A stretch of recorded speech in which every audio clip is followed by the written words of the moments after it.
Good morning, Legacy Bible Church. We are so happy to be back in Texas.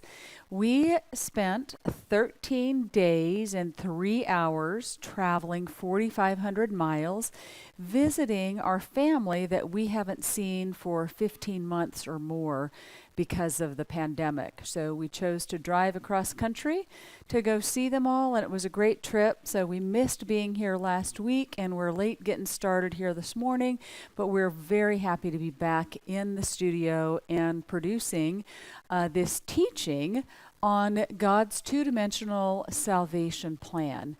That might be something that you haven't heard before, two-dimensional.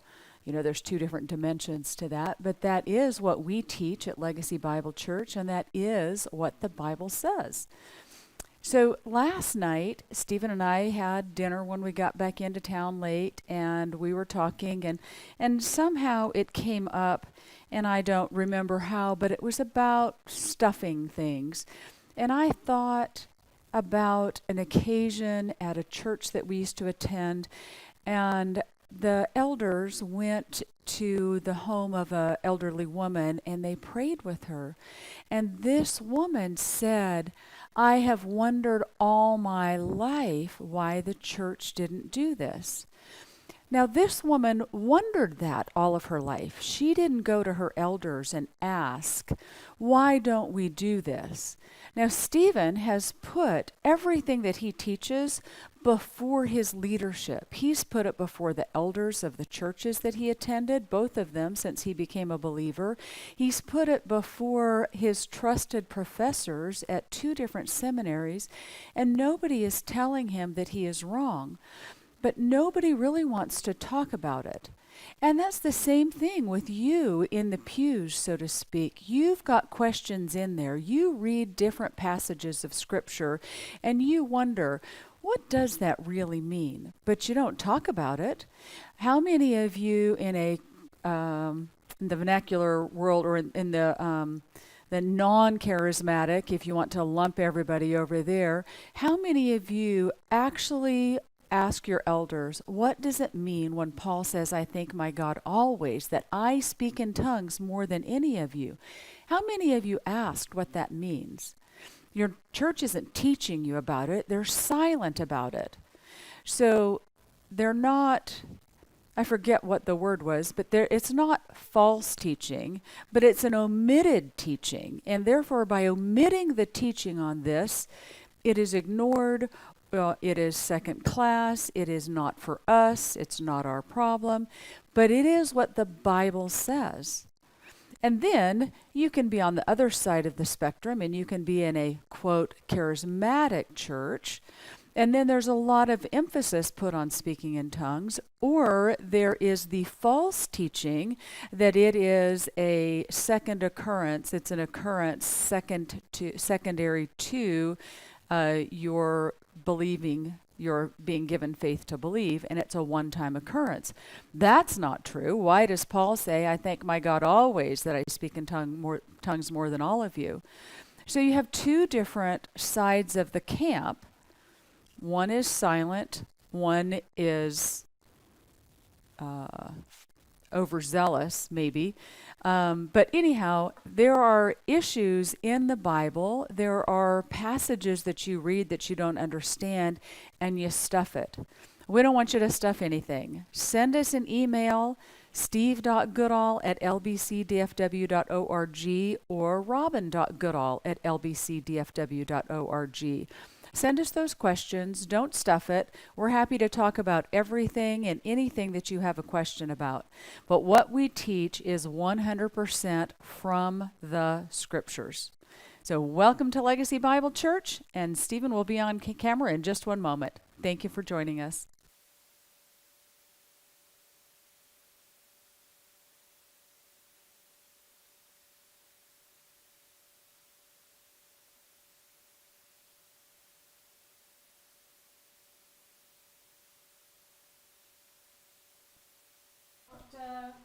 Once you get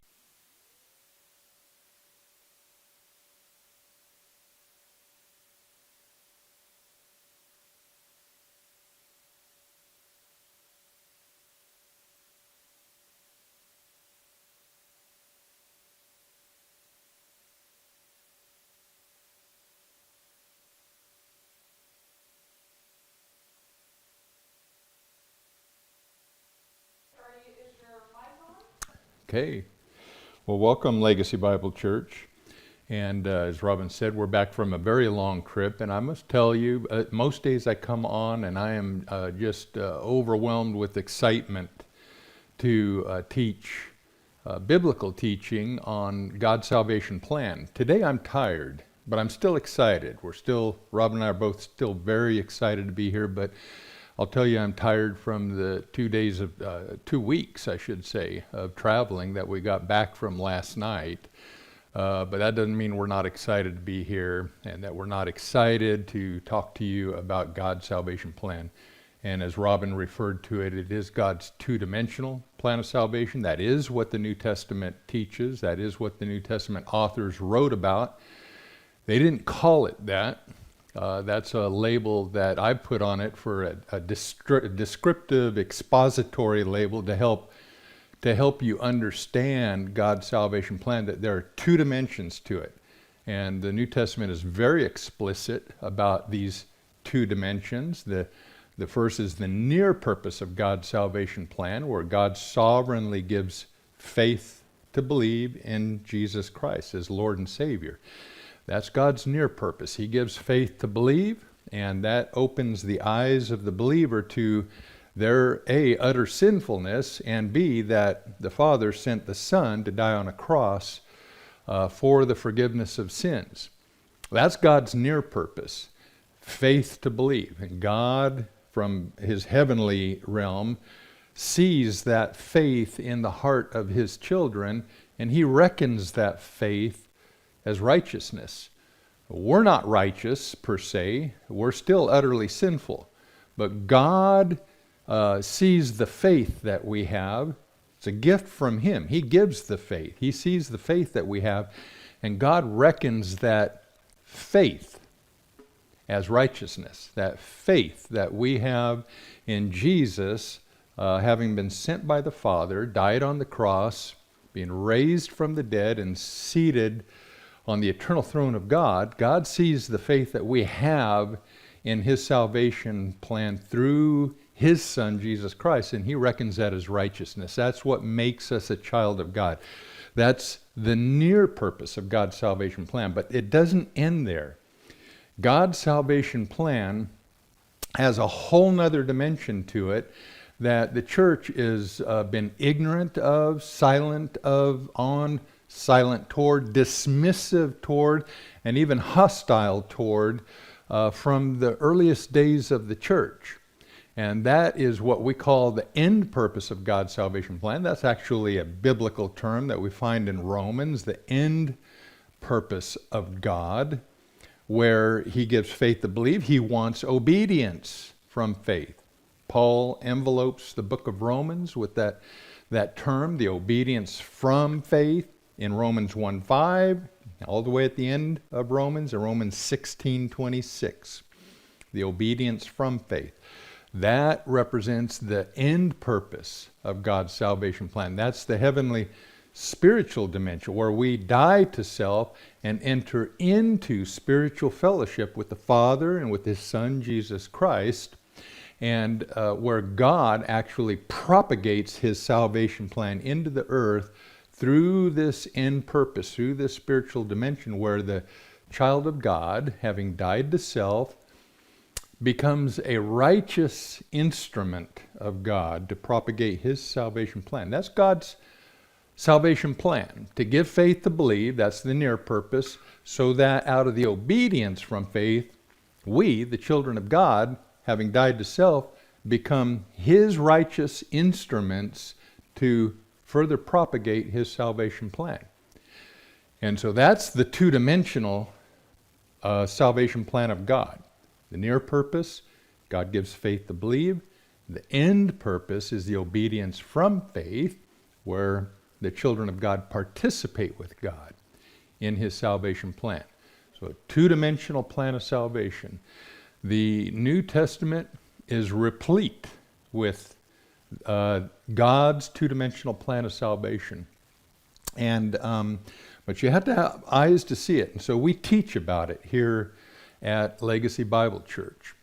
And I'm going to talk about the introduce today. It's going to be rather brief, and we'll carry on next week. But I'm going to introduce today the epilogue of the Gospel of John. Now, we've been teaching for a long time in 1 John, and you know that we frequently take detours into the Gospels or some of the other epistles to show that this is not just 1 John that writes about this, but that the entire New Testament is about this two-dimensional plan of salvation. And so I'm going to introduce today the Epilogue of John, the final chapter of the Gospel of John, chapter 21, which has the appearance of an appendix onto the Gospel, where the Gospel talks about the life and ministry of Jesus. He dies on the cross, he's raised up into the heavenlies, and then John appends onto the end of that, chapter 21, where Jesus appears a third time to his disciples at the Sea of Galilee. And that passage has not been well understood. But properly understood, and the way we're going to teach it here at Legacy Bible Church, it presents an amazing representation of God's two-dimensional plan of salvation, and in particular, the continuing role that Jesus is playing in God's salvation plan. The risen Jesus continues to play a very active, very direct, very participatory role with his disciples. Jesus is still active. Jesus is still ministering to his disciples. And John, the author of the fourth gospel, sometimes we call him the fourth evangelist. He's the same author that wrote 1 John. He calls himself the elder. He's often referred to as John the Elder. He's called the Apostle John often, albeit this Apostle John, the fourth evangelist, is not one of the 12. He is the beloved disciple. He is a born and bred Jew, probably from Jerusalem, and lived all the way to the end of the first century, finished his ministry as the bishop, if you will, the main elder, if you will, of the church at Ephesus. And the reason he called himself the elder is because by the time he's writing the gospel, Revelation, his 3 epistles, he calls himself the elder. What he means by that is not simply an elder of the church at Ephesus. When he calls himself the elder, John is referring to himself as the senior survivor of the disciples of Jesus, the apostles of Jesus. The rest have all died, and he is now the elder representative of the gospel in the church, broadly speaking. So he calls himself the elder in 2 John and 3 John. And that's why he calls himself the elder. He is the senior remaining apostle who is with Jesus, who is still ministering alive at the end of the first century. So he calls himself the elder. He gives himself that authority and that status as he writes the gospel and Revelation and the 3 epistles. So when you see in 2 John and 3 John, that reference to John, that self-reference, I should say, where he calls himself the elder, the one who is writing, that is a reference to his authority and his status as the senior remaining apostolic representative in the church at the end of the first century. The rest have all passed away. This is who's writing the Gospel of John. So he writes chapter 21 at the end, and he puts it right on the heels of where Jesus has just made another appearance to his disciples, this time including Thomas Didymus, which Didymus means the twin, who was not there at the first appearance, and he didn't believe the disciples when they told him about Jesus' first appearance to them. He said, unless I see him and touch his wounds with my hands, I'm not going to believe it. And of course, you know the rest of the story. 8 days later, after the first appearance, Jesus appeared to his disciples again. This time Thomas Didymus was with them. And Jesus had Thomas touch his wounds on his hands, on his sides. And of course, Thomas then believed. And Jesus said, "Because you have seen me, have you believed?" And Jesus said, "Blessed is the one not seeing and believing." Or are those, blessed are those not seeing and believing. And John finishes chapter 20, okay, this is right in advance of the prologue, by saying, "Therefore, I write these things in order that you might believe that Jesus is the Son of God, and that believing you might have life." So John is saying here that in place of Jesus manifesting in person, as he did to the disciples on the first appearance and then the second appearance, which included Thomas, in the place of that kind of manifestation of Jesus to them, appearing directly to them, John is saying, "I'm writing to you," so that in place of seeing him personally, in person, I'm writing about these things to you in order that you might believe. So the gospel written by John, he is saying this should serve the same purpose as Jesus who appeared to us in person. I'm writing about it to you, I'm witnessing these things to you, and that you, reading about it in my writings, can believe. And that is your source of perceiving, of seeing, is you reading about it and believing what is written, receiving what is written. He does the same thing in the first epistle. And those of you that have been with me through the teachings on 1 John know. John wrote, "We write these things to you in order that our joy might be having been fulfilled. We write these things to you in order that you might not sin. I write to you, little children. I write to you, young men and women of honor. I write to you, mothers and fathers." John is saying the same thing in his first epistle. He's writing as having personal eyewitness authority. He's an apostle. He was with Jesus. He heard him. He saw him. He touched him. And this is his authority with which he is writing. He makes that so clear in 1 John, and he does the same thing in his gospel at the end of chapter 20. He says, "We write these things in order that you might believe that Jesus is the Christ and the Son of God, and that believing you might have life." Okay?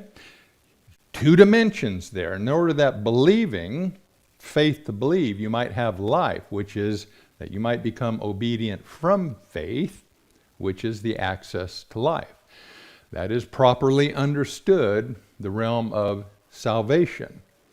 Salvation is a term that's been misused, misunderstood in the church, often been understood in the context like you're drowning in the ocean and God reaches down and plucks you out and saves you from drowning. Now that's not altogether inaccurate, but the term sozo and soteria, which are the terms of salvation, the Greek terms. Sozo is the verb, means to save. Soteria is the noun, salvation. They have the context under the New Covenant very similar to the Hebrew word shalom. Well, shalom is a word meaning entire wellness, wellness in spirit, soul, and body. Shalom is a general term for wellness. When a Jew says to you shalom, he is wishing you health and wellness in all aspects of your being. Well, that's the word salvation, sozo and soteria, used in the New Testament, always has reference not to just having faith to believe and becoming a child of God. That's redemption. Soteria and sozo always has reference in the New Testament. When you understand that the New Testament authors are writing about two dimensions of God's salvation plan, you can then see readily, very clearly, that the terms sozo and soteria, to save and salvation, are always used in the realm of the end purpose of God's salvation plan. This is where wholeness and wellness are restored. This is where a human being, having died to sins, having died to self, mortified sin in the flesh, enters then into that fellowship with the Father and His Son, Jesus Christ, which is what John calls it in 1 John 1:3. Fellowship with the Father and His Son, Jesus Christ. It's a spiritual realm of fellowship. That's the realm of sozo and soteria, salvation. That's the full wholeness and wellness of the entire being, where the human being is restored to body, soul, and spirit, restored to the entire purpose of God for humanity, for a human being. That a human being might be God's vessel to bring His righteousness out of the heavenly realm into the earthly realm.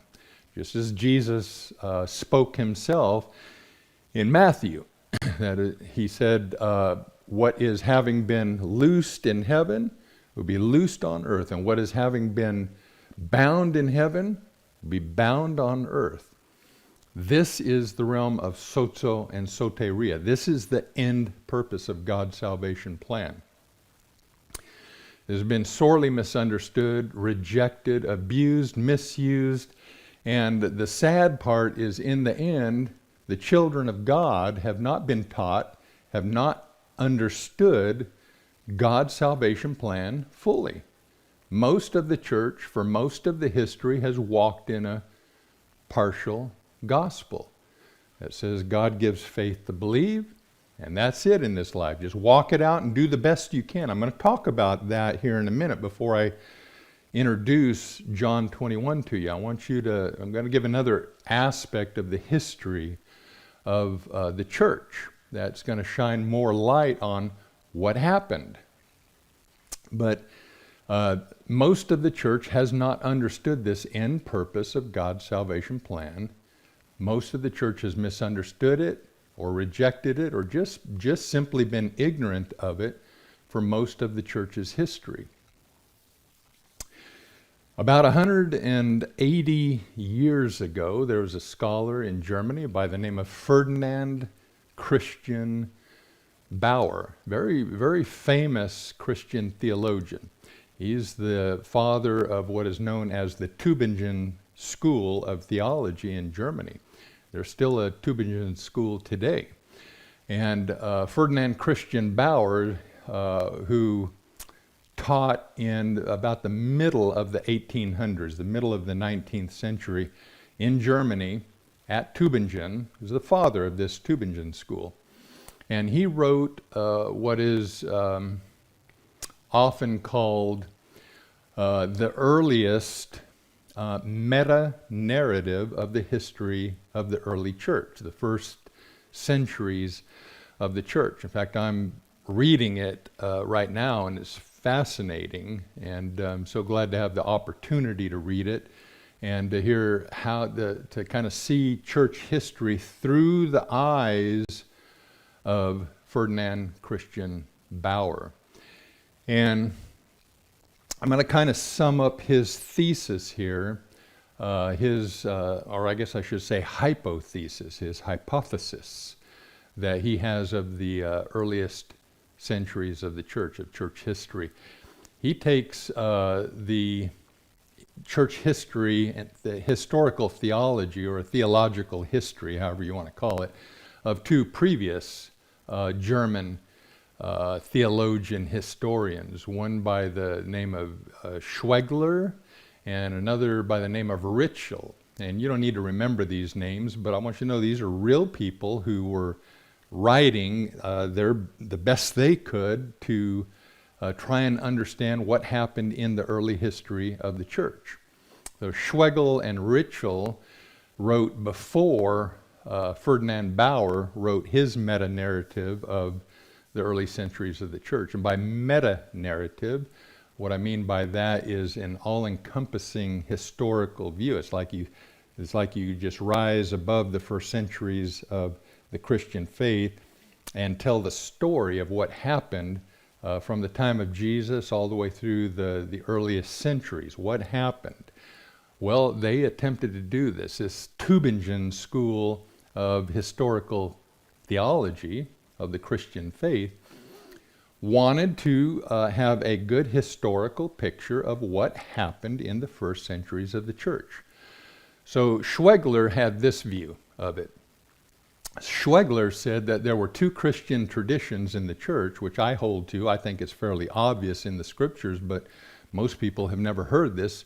He held, as I hold, that there were two traditions in the earliest church. There was a Judaized Jewish Christian tradition, and there was Pauline Johanninism, if you will, the Pauline Johannine Christian tradition. And so that the Pauline Johannine was on the one hand, and the Judaized Jewish Christian tradition was on the other hand. And Schwegler held that the Jewish Christian tradition was basically recalcitrant. They were entrenched. They weren't going to change. And that it was Paulinism that ended up shedding much of its, what he calls their eccentricities, their extreme forms that were very unpopular with the Jewish Christian tradition.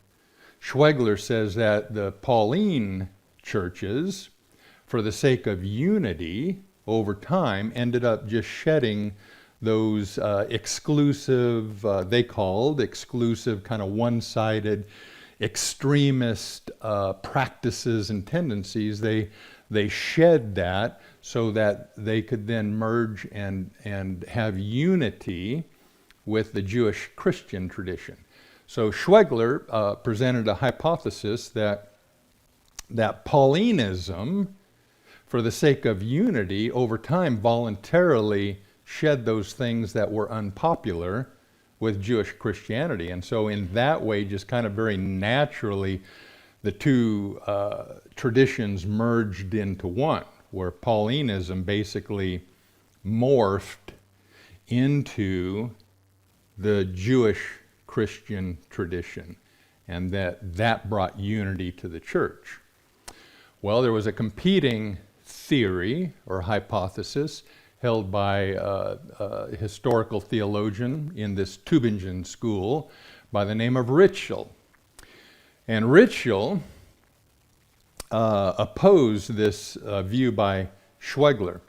Ritschl said Paulinism didn't really conform to the Jewish Christian tradition, but rather the Pauline tradition, standing on its own as the Christian tradition, independent of the Jewish Christian tradition, the Ebionites, which Ritschl acknowledged that they existed, the Jewish Christian tradition, but he said Paulinism existed independent of that and never had anything to do with the Jewish Christian tradition. But that, over time, he was similar to Schwegler in that Ritschl said that over time, the Pauline tradition was unpopular to the religious sensibilities of most of the people in the church. And that so over time, because of this unpopularity, Paulinism shed its eccentric, its extreme tendencies so that it could become more acceptable, if you will, to the general religious sensibilities of the people. And that in that shedding of the eccentricities of the most primitive Paulinism, which are obviously referring to the charismatic spiritual aspect of Paulinism, by shedding that, then Paulinism moved kind of rather naturally into the realm of, or focus on, or emphasis on moral behavior. In other words, the ancient Paulinism that focused so much on spiritual faith practice as its primary emphasis, its primary focus, became rather focused on and emphasized being good, moral people. And so you saw the fading of the Pauline faith practice and a morphing into what he refers to as the law of Christ, which is the realm of just being good, moral people. In other words, and he didn't say this, but here's the reality, the focus left Pauline faith practice and the focus became the moral aspects of the law of Moses. Now, Ritschl in the German Tübingen school wouldn't say that because the Tübingen school was very anti-Semitic, very anti-Jewish. And so all of the terminology centered on the law of Christ and doing good works, being good moral people according to the law of Christ. But that was saying nothing other than, because of the focus on the Ten Commandments, saying nothing other than that portion of the law of Moses that deals with morality and moral behavior. So Ritschl would not acknowledge that Paulinism moved toward and morphed into a version of Judaized Christianity, which Schwegler did acknowledge. But Ritschl, in a very different way, said Paulinism just shed its eccentricities, its spiritualism, and morphed into becoming focused on emphasizing good moral behavior, the law of Christ, which again, in practice, was nothing more than emphasizing the moral aspects of the law of Moses. And so these were the two main competing theories, if you will, Schwegler and Ritschl, that then Ferdinand Christian Bauer took those two theories, and in the spirit of a philosopher by the name of Hegel, and again, you don't have to know about all of these people, but Hegel was a philosopher that held to things in history kind of moved toward antitheses merging together. You have a thesis, you have an antithesis, and they resolve the conflict between thesis and antithesis by kind of finding a middle ground that they merge into. Well, this is what Bauer did. Bauer, Ferdinand Christian Bauer, in the middle of the 1800s, took Schwegler's view and Ritschl's view and kind of found a middle ground. In other words, said that the Christian tradition that would become Orthodox or a Catholic Orthodoxy by the end of the 4th century into the 5th century, the Christian tradition that would become Catholic Orthodoxy was essentially a coming together, a merging of Paulinism on the one hand with all of its exclusivist eccentricities, which is how they described it, and Jewish Christianity with all of its excessive legalism, if you will. Ferdinand Christian Bauer said that Catholic Orthodoxy was sort of a shaking off of the worst parts, the most eccentric parts of both traditions, Paulinism and Ebionitism or Jewish Christianity.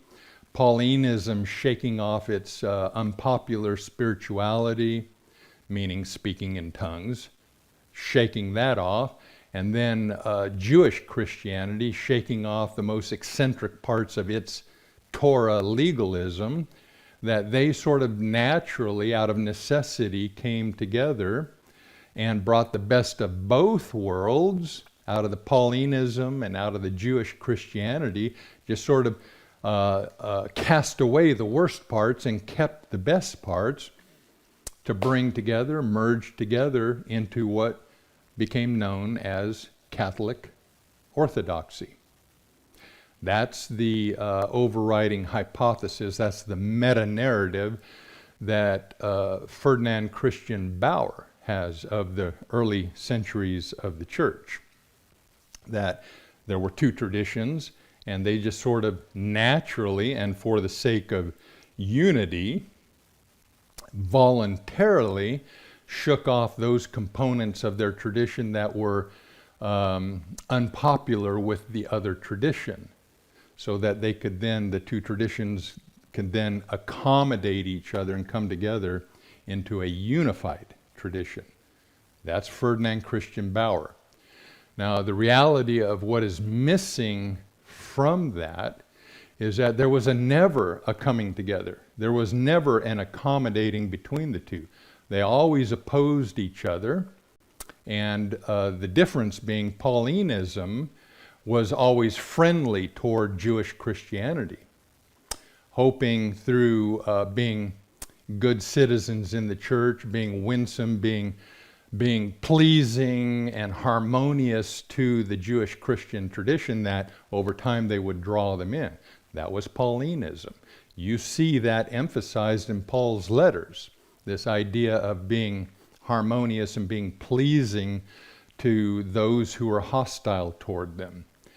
But Jewish Christianity couldn't do that, wouldn't do that. Jewish Christianity was violently hostile toward Paulinism, and always remained so, always remained violently hostile towards Paulinism. And this Jewish Christianity was the foundation of the church at Rome from its earliest days. And so the church at Rome, after AD 70, the destruction of Jerusalem, became an essentially Gentile-led church, still had the DNA of the Jewish Christian faith tradition, still steeped in the law, still steeped in the moral law of Moses as the basis of the Christian faith. That God gives faith to believe, so it's now incumbent on the believer to do the 10 Commandments, be good, moral, behaving people in this world. And that's how to act out on your Christian faith. Is God gives faith to believe, now you can do the 10 Commandments, and that's now your obligation. That's the church at Rome. That's the, what I call quasi-Jewish tradition that inherited the faith from the Jewish Christian tradition prior to the destruction of Jerusalem. And they always opposed violently the Pauline tradition. So Paulinism, if you want to call it that, or Johannine, the Pauline Johannine tradition, they never abdicated those aspects of their faith practice that were so unpopular to Jewish Christianity. They always held fast to it. It was the very basis, in their view, in their eyes, the very basis of Christianity was their faith practice. And this is what we refer to here at Legacy Bible Church as the end purpose of God's salvation plan. The Pauline Johannine faith tradition, which held to and taught this end purpose of God's salvation plan, they would never accommodate anything that didn't include that as fundamental to the Christian faith. Because in their mind, to abdicate the end purpose of God's salvation plan, worship in spirit and truth, speaking in tongues, would be to abdicate the very reason that the Father sent the Son, which is to restore humanity to God's purpose for humanity. To abdicate those things that were called exclusivist and spiritually very eccentric, meaning those are just code words for opposition to speaking in tongues. Well, the Pauline Johannine faith tradition, to abdicate that would be to abdicate the entire Christian faith, just like Paul said in Galatians chapter 5, verse 4, that those of you who are walking out your faith by keeping the law of Moses, you're far away from Christ. So they're basically saying, if you're going to walk out your Christian faith by just moral behavior according to the moral aspects of the law of Moses, you're not even walking in the Christian faith. You're walking in a tradition. It's a man-made tradition, but you're not walking in the Christianity for which the Father sent the Son. You've left that. That's why Paul would write in Galatians, his first letter, written in AD 48, that if you're trying to attain to the righteousness of God by keeping the law, by trying to be good moral people in this world, Paul wrote, you can do that. God's not going to strike you with lightning. You can walk out your Christian faith in that tradition, but in doing so, you are far away from Christ. You are not walking in Christianity per se. You're just walking in basically a Judaized tradition that has left Christ. You're far away from Christ. You're still a child of God. You still have faith to believe given by the Father. You're still new creations, but in terms of your faith walk, you're far away from Christ. That's how Paul would describe those who are seeking to walk out their faith by doing the moral law of Moses. But as the historical theologians that I've talked about here today, as they all wrote out of the mid-1800s, that's exactly what the church became. The church became, having departed from the Pauline Johannine faith tradition, the church became a quasi-Jewish tradition that walked out their faith by doing or attempting to do the moral law of Moses, which Paul would say is never possible. You can do your best to keep the Ten Commandments, but Paul would write in Romans in particular that we are utterly sinful and simply unable to fully do the law of Moses. We have no ability to attain to the righteousness of God through any aspect of the law of Moses. That's why the Father sent the Son, Jesus Christ, to fulfill Moses and then to give us our means through him. He's the door, to give us our access to attain to the righteousness of God, which is always in Jesus Christ. He's our righteousness, and he's our only righteousness. There's nothing that we can do in our flesh, our mind, that is going to attain to the righteousness of God. We are utterly sinful and we lack the ability to do that. But we can die to ourselves and enter into that fellowship in Christ Jesus and attain fully to the perfection of God, to the holiness of God, to the to the righteousness of God because of Jesus Christ, because of who Jesus Christ is, who is seated on the throne. He's our righteousness. He's our perfection. He's our holiness. And it's our participation with him, in Jesus Christ, in the Spirit. That's the realm of attainment to the righteousness, holiness, and perfection of God. That's the end purpose of God's salvation plan. That's what we teach here at Legacy Bible Church.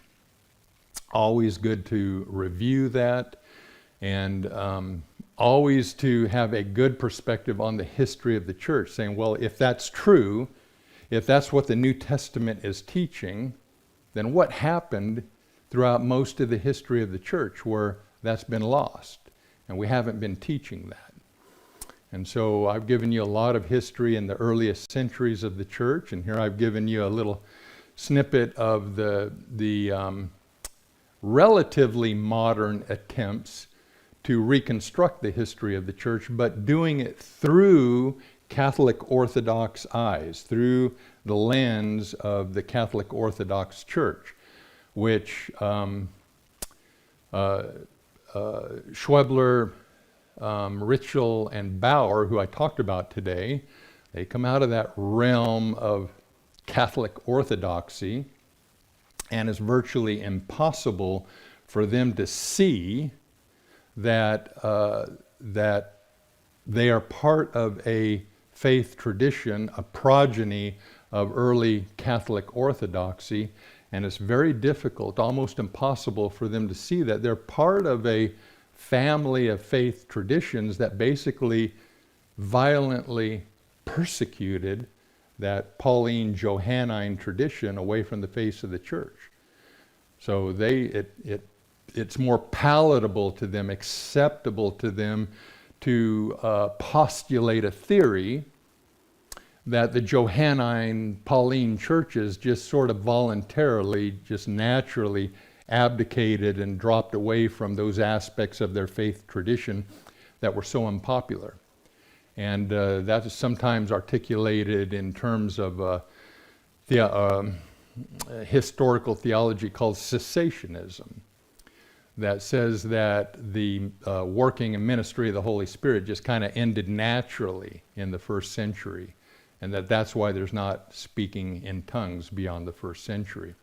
It's contrived, concocted, manufactured theory, every bit as much as the theories brought forward by Schwebler, Ritschl, and Bauer, who maintain, who postulate that Paulinism, Johanninism, kind of died a natural death voluntarily as they let go of those aspects of their spirituality that were so unpopular to the Jewish Christian tradition. They just sort of voluntarily, naturally, obviously with the leading of the Holy Spirit, dropped away from those aspects of Christianity that were so unpopular. So that's what was taught very early at the Tübingen school, and it is completely absent. I think the most stark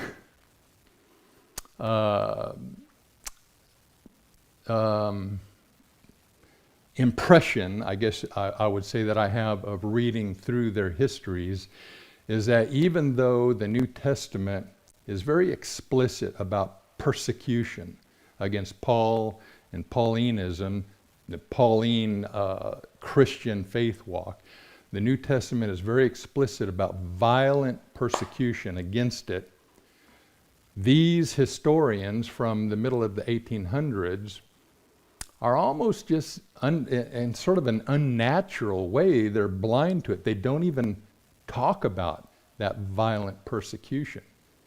And the obvious reason it is because if they introduce that into the discussion about what happened in the early church, they're going to have to include violent persecution against Paulinism in their meta-narrative. And it would destroy their meta-narrative that Paulinism, the speaking in tongues, just died a natural death. If they're going to talk about this violent persecution and incorporate that violent persecution in their meta-narrative, it's going to make it very difficult for them to end up with an essentially cessationist historical theology that just says, well, all that Pauline spirituality just died a natural death. They sort of voluntarily left it. It was a friendly accommodation with the Jewish Christian tradition. And so they're just silent and therefore dismissive toward the explicit stories in the New Testament that speak of violent persecution against what we can ostensibly call Pauline Christianity, which, rightly understood, isn't just Pauline Christianity, it is the very nature of Christianity. It is what the entirety of the New Testament writers are writing about and explaining to you, the Christian believer. And again, so I'm going to bring this back to John, okay, writing in his fourth gospel, which he wrote towards the end of the first century, where John wrote that we write these things to you because you don't have the ability to have Jesus, short of the second coming, you don't have the benefit of the ability, writes John, that we did, that Jesus appeared to us in person. And so I substitute that with my gospel, with my epistles. I'm writing to you so that you have a viable, effective substitute for the fact that Jesus isn't going to appear directly to you the way he did to me, John would write. I'm writing this to you so that this can be your substitute and that you can believe what I write. And what John wrote about, and what Paul wrote about, and what all of the New Testament authors were writing about were these very things that Schwebler and Ritschl and Bauer are writing were offensive, unpopular aspects of Paulinism that they claim were shed voluntarily. That's what the New Testament writers are writing about. Almost the entirety of their writing is about those aspects of Christianity that they recognize, they know they were unpopular in those early days. They were persecuted in those early days. That's what the New Testament is about. And that's what John, just like the other New Testament authors, is writing about. And you've been with us in our teachings in 1 John. You know that. He's very clear about this end purpose of God's salvation plan. That is the realm of keeping the commandments of God. That is the realm of fellowship with the Father and with his Son, Jesus Christ. That is the realm of sinlessness, where he says, I write to you in order that you might not sin. I'm writing to you in order that you might become faithful ones into the end purpose of God's salvation plan, because that's the realm of not sinning. Aside from that, outside of that, we remain utterly sinful. John wrote it in chapter 1. He said, if ever we might say that we have no sins, we deceive ourselves, and the truth is not in us. John 1:8, the beginning of his letter. And in 2:1 he writes, so we write to you in order that you might not sin. You and we who have sins, John is saying, we write to you in order that you might not sin, in order that you might enter into that realm of fellowship with the Father and with his Son, Jesus Christ. That's the realm of sinlessness. That's why John's writing his gospel. That's the purpose of the epilogue that we're going to introduce here today, and we're going to talk over the next couple of weeks. So I'm going to start here by reading the epilogue. I'm not going to comment a lot on it. And then over the coming weeks, it may take 2 weeks, it may take 3 weeks, we'll see how it goes. We're going to walk through the epilogue, and I want you to see in the epilogue the fullness of God's two-dimensional plan of salvation. It's an amazing depiction. That's the reason that John writes this story of the appearance of Jesus at the Sea of Galilee, where his disciples are fishing. He's writing this epilogue. He includes this epilogue at the end of his gospel in order, that's sort of like the denouement. That's the icing on the cake, if you will, at the very end, where he goes through the entire life and ministry of Jesus Christ up through the cross and his resurrection and his appearances. And then he writes his epilogue. And that is a figurative representation of now what life in the new covenant age should look like. Jesus has had his earthly ministry. He's died on the cross. He's been raised from the grave. He's ascended to the Father. And then John writes his epilogue, chapter 21. That's his icing on the cake. That's his story. Okay, now we're living in this final age of the new covenant. And I'm going to write a story here that's going to be a powerful figurative representation of what life under the new covenant looks like. That's what the epilogue is for. The epilogue is to say, you're now living in the new covenant age. And until Jesus returns again the second coming to bring final judgment on the last day. These are the last days, plural, of the new covenant. And this is what life should look like under the new covenant. Let me get it.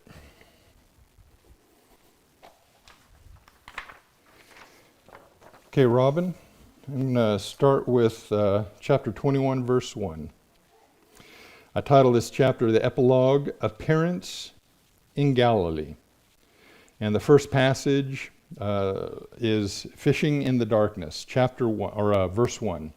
After these things, Jesus manifested himself again to the disciples at the Sea of Tiberias. But this time, he manifested himself this way. They were together, Simon Peter and Thomas, who was called Didymus, and Nathan, who was away from Cana of Galilee, and the sons of Zebedee, and two others from his disciples. Verse 3, Simon Peter says to them, I am going away to fish. They say to him, we also will come with you. They went and boarded into the boat, and during that night they caught nothing. Second passage I titled Fishing in the Light. Verse 4. But out of daybreak now happening, Jesus stood on the shore. However, the disciples had not actually known experientially that it's Jesus. Therefore, Jesus says to them, disciplined ones. The word is paideia. You know that from chapter 2 of 1 John. You know what that means now, don't you? Paideia, translated disciplined ones. So Jesus says to them, they're in the boat. He says to them, disciplined ones, you do not have anything to eat, do you? It's a question. And they answered him, no. So he said to them, throw the net into the right-hand parts, away from the boat, and you will find. I add the word some just to complete the sentence in English. And you will find some.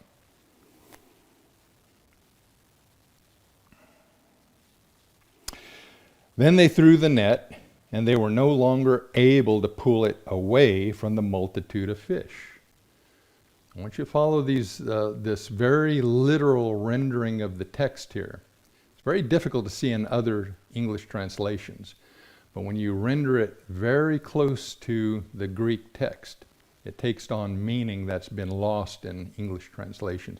They're unable to pull the net away from this big catch that they just had caught, the multitude of fish. So verse 7, this passage is titled, It's the Lord. Therefore, that disciple whom Jesus was loving said to Peter, It's the Lord. Then Peter, after hearing that, it's the Lord, girded himself about with his outer garment, for he was naked, and threw himself into the sea. But the other disciples came in the little boat, dragging the net full of fish, for they were not far away from the land, only about 100 yards. Verse 9, title of this passage, Great High Priest. Verse 9, then as they deboarded onto the land, they see a charcoal fire being laid out, and a fish being laid upon it, and bread. Jesus says to them, bear this one away from the fish that you now caught. And Simon Peter ascended onto the land. Remember, he's in the sea. He's not in the boat. He ascended onto the land. That means out of the sea. And he dragged the net full of large fish onto the land, 153. And with reference to their being so large, the net was not torn. Verse 12. Jesus feeds his disciples. It ties right in with the idea of disciplined ones. This is verse 12. Jesus says to them, "Come, eat a meal." But none of the disciples was daring to inquire, "Who are you?" knowing experientially that it's the Lord. Jesus comes and takes bread and gives it to them, and fish likewise. I want you to think of Lord's Supper there in the upper room. Gives bread to them, gives fish to them. What did he do in the upper room? He gave bread to them and passed his chalice around, had them take a sip out of the chalice. I want you to see that correlation here. Okay, verse 14, still on Jesus feeds his disciples. This was now the third time Jesus was manifested to the disciples after being raised up from the dead. The third time. Two dimensions of salvation. The near purpose. God sovereignly gives faith to believe. That's a realm of, we know from Romans 3:22, that God manifests his righteousness through the faith which is from Jesus Christ. This is the first. And then the second is the obedience from the faith which is from Jesus Christ. Romans 3:26. From the faith which is from Jesus. That's the second. And now the third. What's happening in the third appearance? The disciples are fed. They're edified. They eat. It's their turn to eat. That's why John writes here, this was now the third appearance. John is writing here after the first two appearances representing the two-dimensional plan of God's salvation. After those two appearances, Jesus is ministering directly to his disciples by edifying them, by feeding them, by strengthening their faith and their doctrine, their sound doctrine and their strong faith. This is what Jesus is doing in this third appearance. This is what John is writing. Verse 14, this was now the third time Jesus was manifested to the disciples after being raised up from the dead.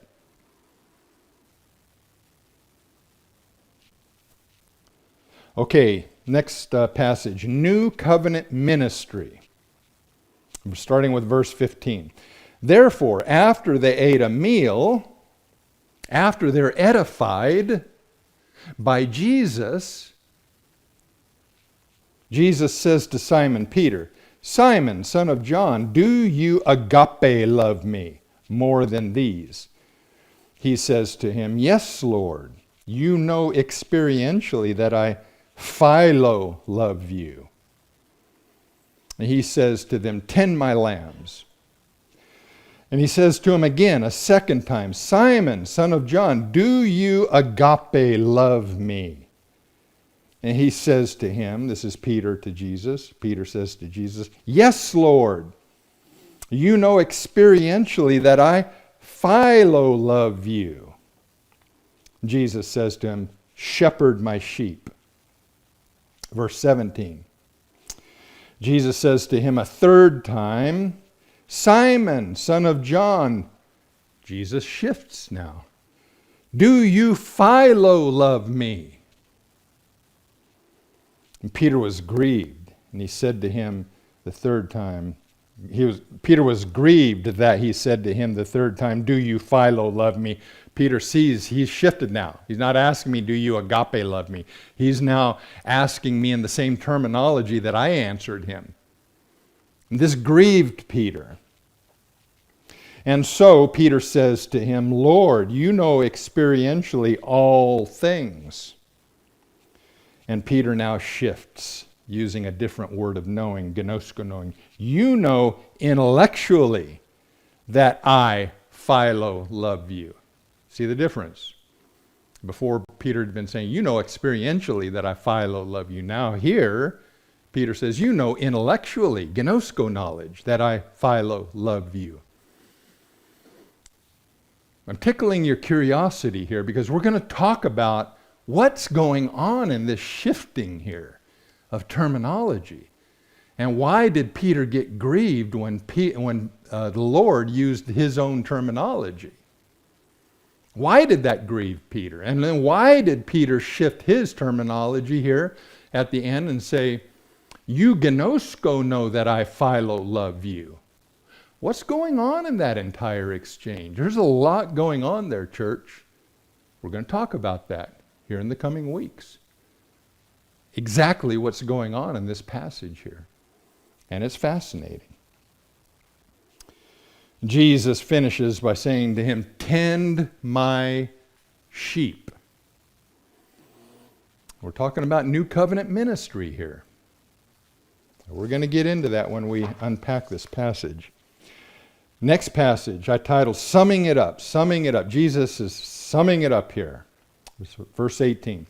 Truly, truly, I say to you, when you were younger, you were girding yourself and walking where you would. You know, they're walking according to your will. But whenever you might grow old, remember in 1 John, that passage on little children, young men and women of honor, and mothers and fathers, and disciplined ones. There's a view toward maturing, aging here. Maturing in the faith. So catch that here in the Gospel of John, in Jesus' words, when he says, but whenever you might grow old. Grow old how? Not age-wise, maturing in your faith. Whenever John could paraphrase Jesus here, whenever you might become young men and women of honor and mothers and fathers. But Jesus says here, but whenever you might become old or grow old, you will stretch out your hands. It's a representation of the cross. The dying to self, the sharing in the likeness of his death. You will stretch out your hands, and another will gird you and carry you where you will not. In other words, you've died to self. Now the will of God is taking over. Will carry you where you will not. Remember in the Lord's Prayer? Carry us not into temptation. Jesus himself is saying here, someone else will come and gird you and carry you where your will doesn't play a part. You've died to self. Where now the will of God is prevailing. This is doing the will of God. Someone else will carry you into doing the will of God, where you will not.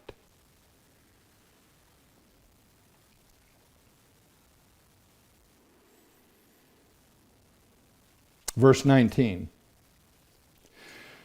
John narrates, but he said this as signifying by what sort of death he will glorify God.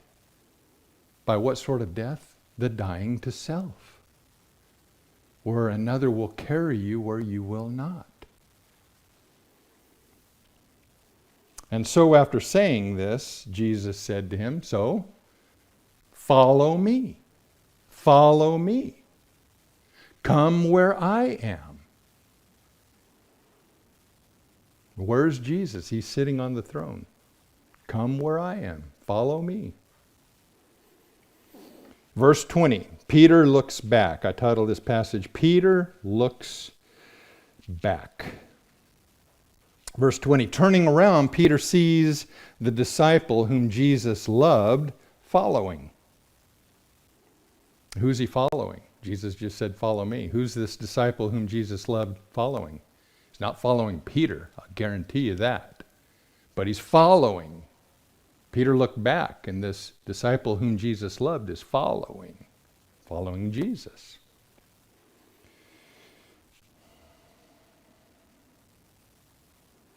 The one who also leaned back upon his breast during the main meal, and who said, Lord, who's the one betraying you? Real telltale there. Who's the one betraying you? Who's the one betraying you? What did Peter do? Who's the one betraying you? During the main meal. What's the main meal? The main meal is not the meal where Jesus is feeding his disciples. The main meal is where the disciples are feeding the Master.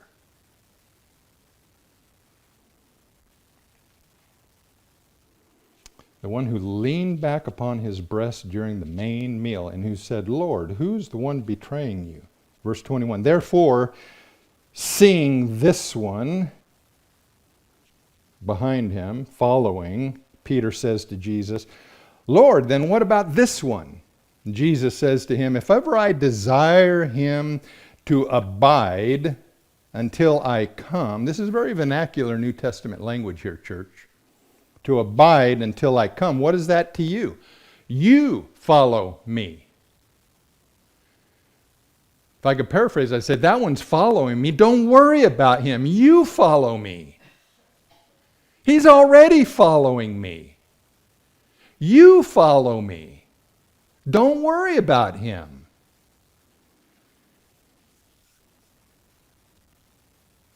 We're going to talk in detail about the terminology, the language, or we're going to go into a lot of depth here about all of this. I'm giving you a real high level here. Verse 23, so this Logos word went out to the brothers that this disciple will not die. But John is essentially saying here at the end of the first century that a tradition has gone out that what Jesus meant here is just simply this disciple will not die. But he corrects it here. But Jesus did not say to him that he will not die, but rather, catch this, but rather if ever I desire him to abide until I come, what is that to you? Now, what is that to you? I put in brackets because that's a scribal addition. What Jesus said, and probably the original rendering just entered, was simply, if ever I desire him to abide until I come. That's the dying. John himself is saying, he didn't say I'm not going to die. Let me tell you what Jesus said. What Jesus said, if ever I desire him to abide until I come. Paraphrase, Jesus said, if ever I desire him to die to himself until I come. Jesus didn't say I wasn't going to die. Jesus was essentially saying this one is willing, volitionally, to die to himself, to share in my suffering, to die in the likeness of my death. This one is willing. This is the abiding until I come. I didn't say he wasn't going to die. I said he was going to abide until I come. He's going to die to self. He's going to follow me. John is saying that's what he said. And then final salutation, verse 24 and 25. This is the disciple who is the one bearing witness about these things and who is writing these things. And we know experientially that his testimony is true. But there are also many other things that Jesus did, which if ever they might be recorded one by one, I suppose not even the created world itself would have room enough for the record books being written. And that is essentially saying that that would require a record of every single thing that exists in the creation. Because this one, whom I'm writing about, Jesus Christ, who appeared on the shore and fed us, this one is the one who has created every single thing in the creation. That's who we're talking about here. That's who we're writing about here. That's how John finishes his gospel. So I'm going to leave it at that for now. That's an introduction. I hope that that's piqued your interest in lots of places in this epilogue.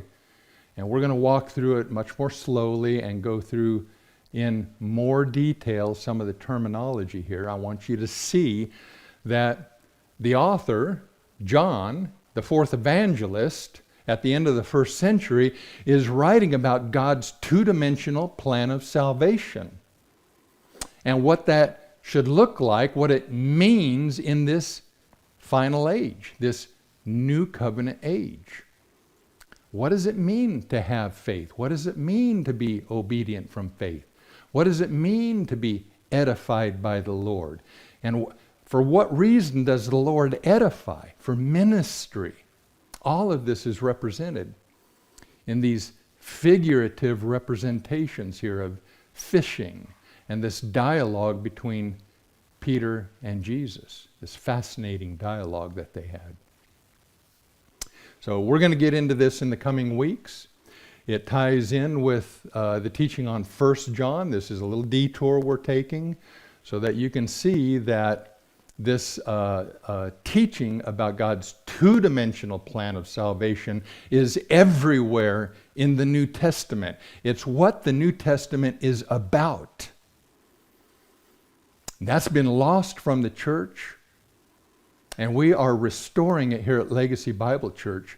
Our ministry, given by the Lord, is to restore this understanding of the gospel, the fullness of the gospel. Why?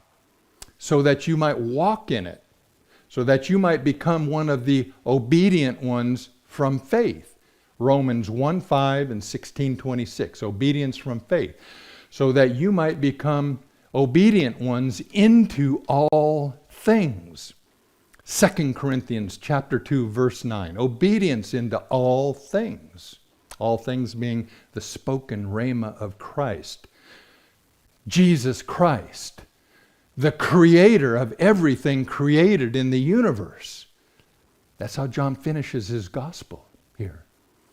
He wants us to know that this is who I'm writing about, the one who created all things. And we want you to become obedient ones into all things, into the creative work of Jesus Christ. So we love you, church. We're excited about this ministry. And I look forward to continuing this discussion about the Epilogue of John here in the next 2 or 3 weeks. God bless you. We'll see you next Sunday at 10:30 a.m. And God willing, we'll have a Q&A with Sarah this Wednesday. We'll see you then.